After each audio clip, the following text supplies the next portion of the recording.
में जो चौथा सवाल दिया है, दो क्रमागत धनात्मक पूर्णांक ज्ञात कीजिए जिनके वर्गों का योग 365 हो। तो इसमें क्रमागत किसे कहते हैं? तो जब किसी संख्या में एक जोड़ने पर अगली संख्या प्राप्त होती है वह उसकी क्रमागत संख्या कहलाती है।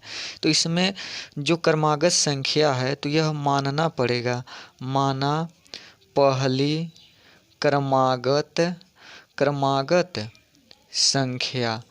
तो पहली क्रमागत संख्या यक्स मान लेते हैं, तो दूसरी क्रमागत संख्या क्या होगा? दूसरी क्रमागत संख्या, तो यक्स में एक जोड़ेंगे तो दूसरी क्रमागत संख्या प्राप्त होगा। अब फिर प्रश्नानुसार कह रहा है, प्रश्नानुसार यह दोनों संख्याएं हैं जो यक्स और फिर दूसरा यक्स प्लस 1।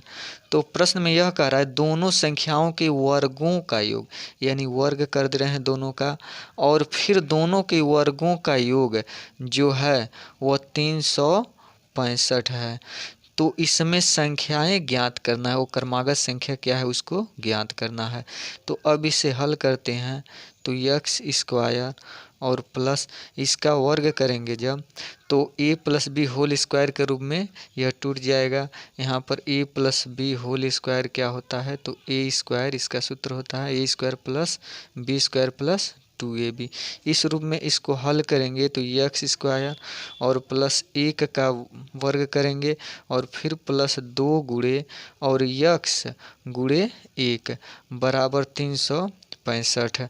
अब यक्स स्क्वायर और धन यक्स स्क्वायर और 1 का वर्ग 1 होता है और 2 एकम 2 यक्स और 1 गुणा करेंगे 2 यक्स ही होगा और बराबर 365।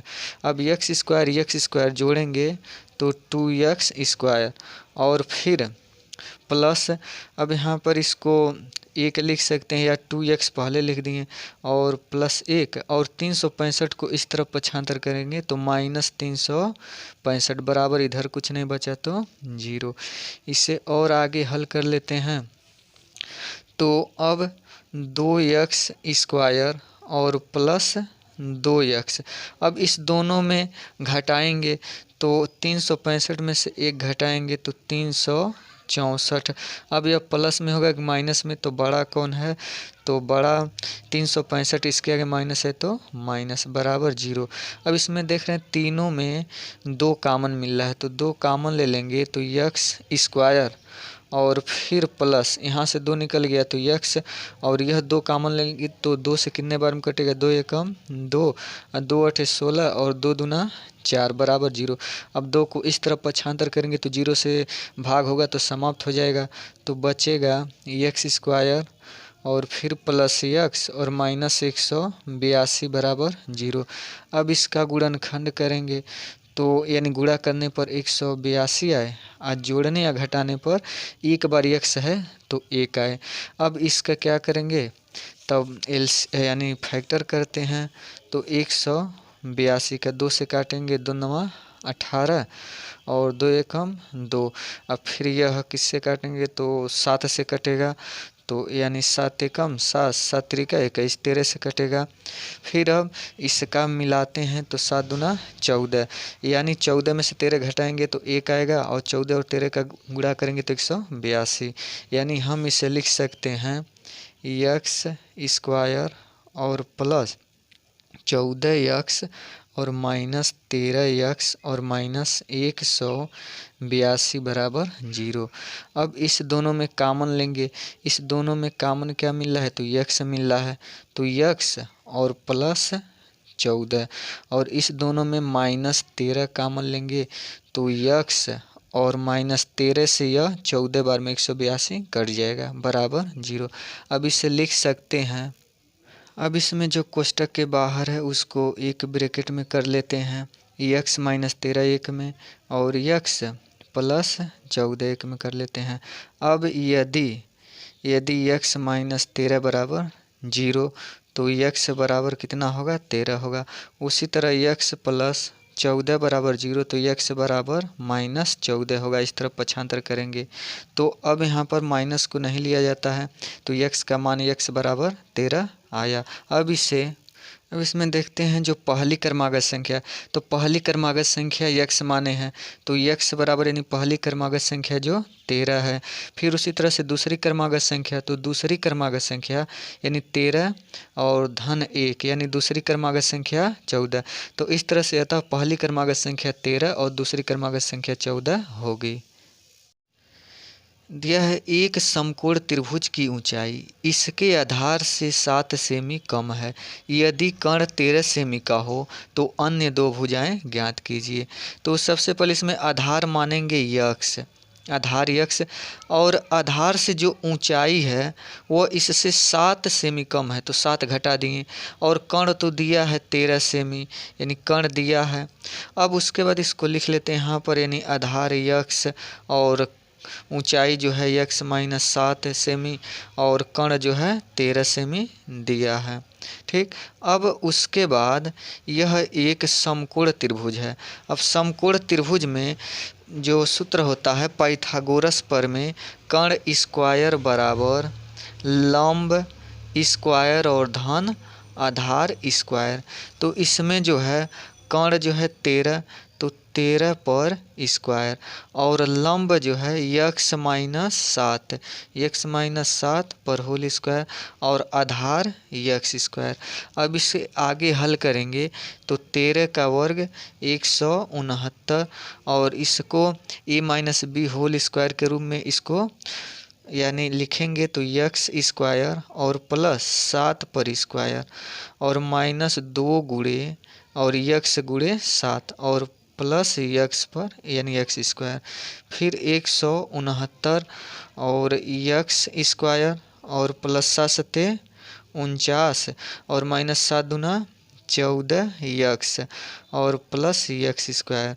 अब इसको आगे हल करते हैं तो अब 169 यक्स स्क्वायर और यक्स स्क्वायर दोनों प्लस में है तो जोड़ लेते हैं तो 2 यक्स स्क्वायर, और फिर उसके बाद माइनस 14 यक्स और प्लस 49। इसे सीरियल क्रम में लिख लेते हैं तो 2 यक्स स्क्वायर और माइनस 14 यक्स और प्लस 49, और 169 को इस तरफ पक्षांतर करेंगे तो प्लस में है तो यह माइनस में हो जाएगा, और बराबर 0, इधर कुछ नहीं बचा तो 0।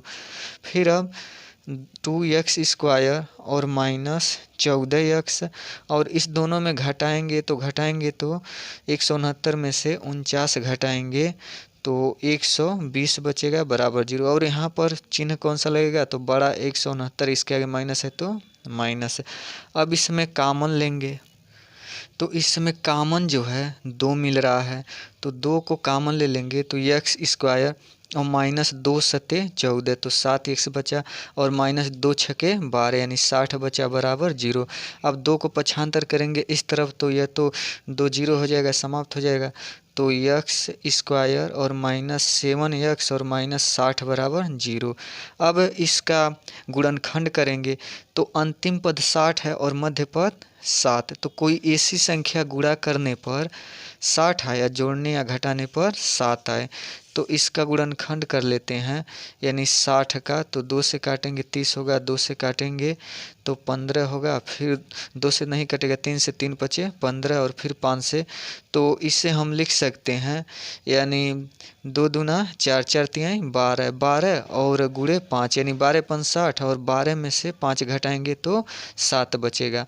तो दो संख्याएं कौन सी हो सकती हैं 12 और 5, तो इससे लिख सकते हैं यक्स स्क्वायर और माइनस 12 यक्स और प्लस 5 यक्स और माइनस 60 बराबर 0, क्योंकि अब इसे हल करेंगे 12 में से 5 घटाएंगे तो 7 ही आएगा और माइनस में आएगा क्योंकि बड़ा 12 है, इसके आगे माइनस है। अब कामन ले लेते हैं, कामन इसमें दोनों में यक्स मिल रहा है तो यक्स कामन ले लेंगे तो यहाँ पर एक बार यक्स और यहाँ पर 12 बचा। इस दोनों में कामन क्या मिल रहा है तो 5 मिल रहा है, तो यक्स बचा और यह 5 से कितने बार में कटेगा तो यह 12 बार में कटेगा बराबर 0। अब इसे लिख सकते हैं यक्स प्लस 5 जो बाहर है उसको एक ब्रैकेट में और जो कोष्टक के अंदर 2 बार है तो इसको एक ब्रैकेट में। अब माना या यदि यक्स प्लस 5 बराबर 0 है तो यक्स बराबर -5। उसी तरह से यानी यक्स माइनस 12 बराबर 0 तो यक्स बराबर 12, तो यक्स का मान 12 यहाँ पर लेंगे। फिर अब यहाँ पर यह देखते हैं यक्स बराबर 12, तो समकोण त्रिभुज का आधार कितना माने हैं तो यक्स माने हैं, तो इसका समकोण त्रिभुज का आधार 12 सेमी होगा। फिर समकोण त्रिभुज का लंब, तो लंब यक्स -7 था तो यक्स की जगह 12 लिखेंगे और -7, यानी समकोण त्रिभुज का लंब जो है वह 5 सेमी होगा। तो अतः अन्य दो भुजाएं, यह दोनों भुजाएं एक 12 सेमी होगी और तथा 5 सेमी होगी, यानी समकोण त्रिभुज की भुजाएं 12 सेमी और 5 सेमी होंगी। 8वां प्रश्न कह रहा है कि एक कुटीर उद्योग एक दिन में कुछ बर्तनों का निर्माण करता है। एक विशेष दिन यह देखा गया कि प्रत्येक नग की निर्माण लागत उस दिन के निर्माण किए गए बर्तनों की संख्या के दोगुने से 3 अधिक थी। यदि उस दिन की कुल निर्माण लागत 90 रुपया थी तो निर्मित बर्तनों की संख्या और प्रत्येक नग की लागत ज्ञात कीजिए। नग का मतलब वही बर्तन के किसी आकार से कहा गया है, यानी बर्तन ही है। तो माना बर्तनों की संख्या, तो यहाँ पर बर्तनों की संख्या यक्स मान लेते हैं। अब एक बर्तन का मूल्य, तो इसमें यहाँ पर कह रहा है कि जो एक बर्तन का मूल्य है वो बर्तनों की संख्या के दोगुने से, यानी बर्तनों की संख्या को दोगुना कर देते हैं तो दोगुने से 3 अधिक है तो धन 3। फिर अब उसके बाद प्रश्नानुसार यह कह रहा है, प्रश्नानुसार कि यानी टोटल कुल जो लागत आ रहा है वह 90 रुपया आ रहा है, तो टोटल 90, तो यानी 90 रुपया आ रहा है तो बर्तनों की संख्या और इसके मूल्य की संख्या को गुणा कर देंगे। जैसे कोई एक सामान अगर 5 रुपया में मिलता है एक सामान, तो यानी 5 रुपया, अगर वह 10 सामान लेना हो तो यानी कितने मिलेगा 50 रुपया, यानी इसमें 10 और 5 का गुणा करेंगे। उसी तरह से इसमें जो है यानी बर्तनों की संख्या यक्स और फिर उसके बाद इसमें इसका एक बर्तन का मूल्य 2x धन 3, यानी गुणा करेंगे। अब इसका गुणा करेंगे तो 90 और यक्स का 2x में गुणा करेंगे तो 2x स्क्वायर और प्लस यक्स का 3 में गुणा करेंगे तो 3x। अब इसे आगे जो है इसे ऐसे भी लिख सकते हैं, यानी 2x स्क्वायर और प्लस 3x और प्लस 90 को इस तरफ पक्षांतर करेंगे तो यह प्लस में नहीं यानी माइनस में हो जाएगा, -90 बराबर 0। अब इसमें अंतिम पद कितना है, तो अंतिम पद जो है इस तरफ से यानी 90 और इधर 2, यानी अंतिम पद 180 है, 90 दूना 180 और मध्य पद 3। तो कोई ऐसी संख्या गुणा करने पर 180 आए और जोड़ने या घटाने पर 3 आए। तो अब क्या करते हैं, इसका 180 का जब गुणनखंड करेंगे 2 से काटेंगे 90 होगा, 2 से काटेंगे 45, 3 से काटेंगे 15 बार में कटेगा, फिर 3 से 3 पचे 15 और फिर 5 से इसको। अब इसको हल करते हैं, 5 तिहाई 15, अब 2 दूना 4 और 4 तिहाई 12, यानी 15 और 12 का गुणा करेंगे तो 180 आएगा और 15 में से 12 घटाएंगे तो 3 बचेगा। तो अब इसे लिख सकते हैं यानी 2x स्क्वायर और प्लस 15x और माइनस 12x और माइनस 90 बराबर 0, यानी यहाँ पर 15 में से 12 घटाएंगे तो 3 ही बचेगा। फिर अब इस दोनों में कामन लेंगे, कामन इस दोनों में क्या मिल रहा है, तो इस दोनों में कामन x मिल रहा है तो x कामन लेंगे तो यहाँ पर 2 और एक बार x बचेगा और प्लस यहाँ से तो x निकल जाएगा तो 15 बचेगा।